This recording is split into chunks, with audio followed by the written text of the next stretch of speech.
नमस्कार, मी डॉक्टर अतुल जेठे आणि माझ्या समवेत डॉक्टर अशोकराव काकडे.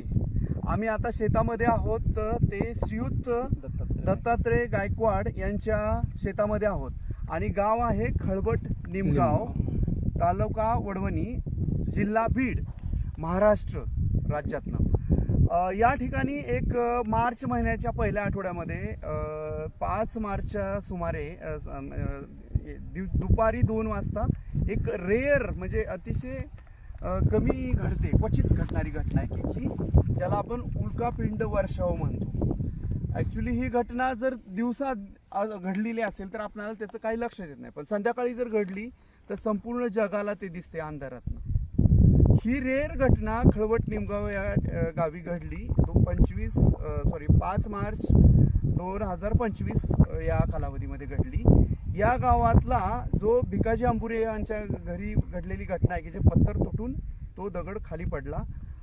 आणि दुसरी जी घटना घडली आहे जी श्रीयुत दत्तात्रय गायकवाड यांच्या शेतामध्ये साधारणतः एक 500 मीटर ते 700 मीटरच्या अंतरावर हे शेत आहे. त्या शेतामध्ये दुसरा एक महत्त्वाचा जो उल्कापिंड आहे तो त्यांच्या या शेतामध्ये या ठिकाणी पडलेला आहे. त्याचं GPS जर घेतलं तर साधारणतः GPS लोकेशननं दक्षिण दिशेकडे आहे.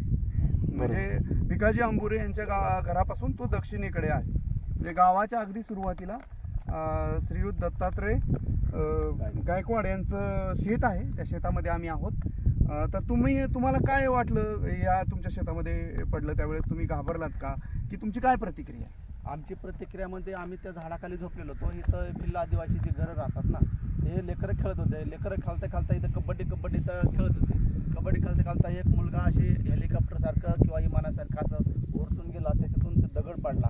अगोदर तिकडं करता आल्यानंतर तेच लोक इकडं आले पळत इकडं पण पडलाय. मग एक मुलगा बारीक मुलगाने ते दगड घेतला आणि घराकडे पडला. पप्पा काय झालं? पप्पा हे दगड पडला. मग ते दगड गरम होता, अगदी गरम होता आणि दिसायला बारीक होता, पण अगदी 3-3.5 किलोचा असल्यासारखं असं वाटत होता. दिसायला एकदम बारीक पण एकदम घट्ट असायचा, म्हणजे एकदम हार्ड होता तो दगड. मग आम्ही आलो, घे इकडं मला माझ्याकडे दगड. मग ते एक दिवस तिथं ठेवला आम्ही. त्याचं संरक्षण केलं त्या दगडाचं. दुसऱ्या दिवशी नायब तहसीलदार आले, आमचे तहसीलचे लोक आले, पंचायत समिती लोक आले.